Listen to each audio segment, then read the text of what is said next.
another important part about what my dad offered me was, as a minister, the CEO of the local hospital was in our church. And there was an interesting position in that hospital for high school kids, and it was being a wall washer in a hospital. And typically there were 8 doctors' kids that were in that position, but during the time I was in high school, it was 7 doctors' kids and a preacher's kid.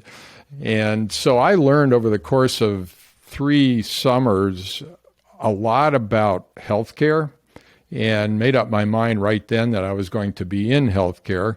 I wasn't particularly interested in being a hospital administrator, but I loved healthcare and decided I was going to be there. Did working in hospitals after opera singing for a while in medical center hospitals, and learned a lot, as you might imagine. Wanted to get a business degree, went off to Wharton and got my degree in finance and healthcare.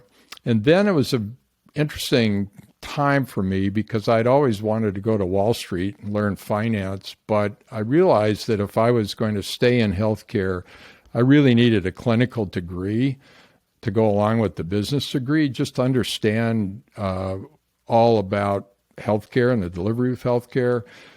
So I went to Yale to get a Ph.D. in chronic disease epidemiology.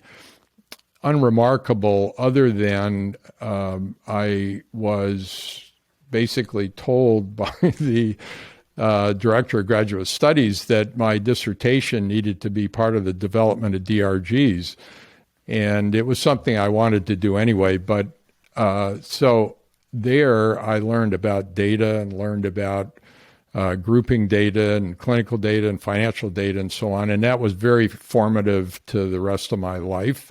And it also taught me about health policy, particularly because when Congress was contemplating passing the DRG legislation, they wanted somebody from Yale to come down and testify and talk to the staff and so on. And since I was a junior faculty member and none of the senior faculty members wanted to do that, I was elected. So I spent a fair amount of time in Washington for 2-3 years, and that was also a very formative part of my life, really understanding much more about health policy.